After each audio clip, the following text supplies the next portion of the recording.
साथियों, यूँ तो झारखंड राज्य का गठन सन 2000 में बिहार से कट के हुआ और झारखंड को एक संवैधानिक रूप दिया गया। पर हम झारखंड के परिप्रेक्ष्य में जब शहरी गरीबों को देखते हैं, उनकी स्थितियों को अवलोकन करते हैं, तो हम पाते हैं कि झारखंड में जो भी शहर हैं, जो 4 मुख्य शहर हैं, जमशेदपुर, रांची, धनबाद और बोकारो, इन चारों शहरों में शहरी गरीबों की संख्या सबसे ज़्यादा है, क्योंकि ये तथाकथित झारखंड के सबसे पुराने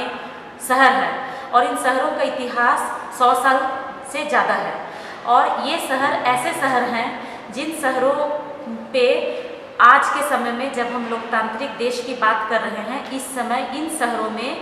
लोकतंत्र जो है वो शहरी गरीबों के लिए बिल्कुल दिखाई नहीं दे रही है,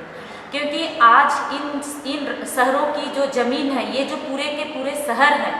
वो शहर या तो किसी कंपनी के पास है या तो किसी कॉरपोरेट घराने के हाथों में है। हम अगर जमशेदपुर की बात करें तो ये शहर में टाटा कंपनी की राज चलती है, क्योंकि ये शहर ये पूरे शहर को टाटा कंपनी ने अपने लीज में ले रखा है। उसी तरह से धनबाद को BCCL ने ले रखा है, बोकारो को बोकारो स्टील लिमिटेड ने लिया है और रांची में बहुत बड़ा हिस्सा जो है वो HEC के पास है। और ये जो शहर का जब गठन हुआ, जिस समय शहर बना, उस समय आसपास के राज्यों से आदिवासी और नॉन आदिवासी दोनों लोग बहुत बड़े पैमाने पर पलायन करके इन शहरों में आए और इन शहर में अपने श्रम के माध्यम से इन शहरों को बनाने में सहयोग किया। और ये आज जब ये तथाकथित शहर विश्व में अपना एक जगह बनाया है, उस समय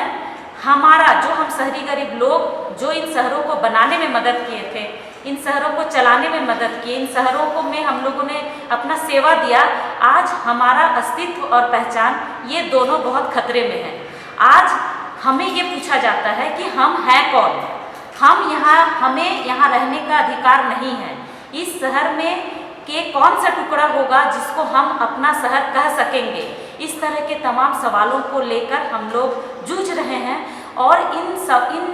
शहरों में झारखंड बनने के बाद 2000 में झारखंड बनी और झारखंड बनने के बाद 2008 तक इन शहरों में कोई किसी भी तरह का स्थानीय सरकार नहीं थी, जिसके कारण हम बस्तीवासियों के विकास को लेकर के कोई भी बहस जो है वो आज तक झारखंड में नहीं हो पाई। और 2008 में पहली बार नगर निकाय की चुनाव हुई, लेकिन इसमें एक ऐतिहासिक जो भूल हुई वो थी कि जमशेदपुर और बोकारो ये दो ऐसे कॉरपोरेट घराने के अधीन ये शहर रहे जिनमें इन नगर निकाय का चुनाव को रोका गया। और इन शहरों का जो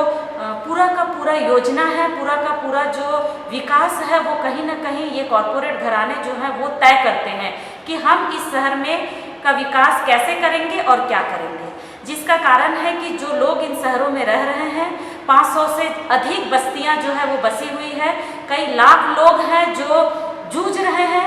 और जिनका छोटा से छोटा जो समस्या है, हमारा पहचान का समस्या, हमारा अपना जाति प्रमाण पत्र का समस्या, हमारा अपना आवासीय समस्या, और इसके साथ साथ आज 100 साल पुराना जमशेदपुर है, लेकिन आज भी लोग जो हैं, कई बस्तियां हैं जहां पे मूलभूत सुविधाओं के नाम पर कुछ भी नहीं है। आज भी लोग पीने के पानी के लिए एप्लीकेशन लेकर के कई बार जो है JNSC के दफ्तरों में दौड़ लगाता है। अभी भी जो है बच्चे या जो महिलाएं हैं वो बस्तियों में सुरक्षित नहीं हैं। पानी, बिजली, शौचालय जैसे जो छोटे छोटे ज़रूरतें हैं उनके लिए भी लोग जो है वो संघर्ष कर रहे हैं। और टाटा जो है वो टाटा से कोरस तक का सफ़र उन्होंने तय कर लिया है। इस समय ज़रूरत है कि जब हम झारखंड जैसे प्रदेश के विकास के बारे में सोचते हैं और हम जल जंगल ज़मीन को बचाने की बात करते हैं, हम ये कहना चाहेंगे कि आप जब जल जंगल ज़मीन की बात करते हैं तो आप उन लोगों के बारे में भी बात कीजिए जो समुदाय इन शहरों में रह रहे हैं और जो कहीं ना कहीं जल जंगल ज़मीन पे उनका अधिकार नहीं मिलने के कारण वो गांव से शहर की तरफ पलायन करके आए हैं और आज उनका अस्तित्व भी खतरे में है। जब हम आदिवासियों के अस्तित्व और पहचान की बात करते हैं, हम जब उस सवाल को उठाते हैं तो ये जो शहरी गरीबों का मुद्दा है ये बिल्कुल नहीं उठाया जाता है। लेकिन इन दोनों सवालों को एक साथ उठाने की जरूरत है, ताकि जब हम एक विकसित झारखंड की परिकल्पना करें तो हम दोनों समुदाय को एक साथ लेके चले, वो शहरी गरीब भी हो, वो ग्रामीण विकास की भी बात हो। दूसरी बात है कि झारखंड कभी भी अपने नीति निर्धारण की जो बातें हैं उसमें शहरी गरीबों को बिल्कुल नहीं सोचा गया। झारखंड बनने के बाद इन लोगों ने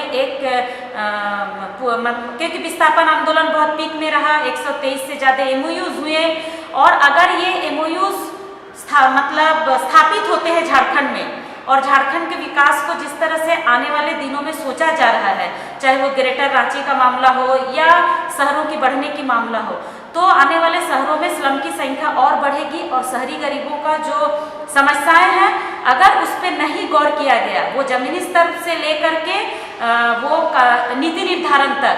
सभी स्टेप में इस पे काम करने की जरूरत है। अगर उसको सरकार ने अभी से नहीं ध्यान दिया तो आने वाले समय में ये इतना बड़ा समस्या के रूप में खड़ा हो जाएगा कि सरकार और जो भी तथाकथित सामाजिक संगठन अलग अलग मुद्दे में काम कर रहे हैं, सभी के लिए ये एक बहुत बड़ा मुद्दा बन सकता है। तो साथियों,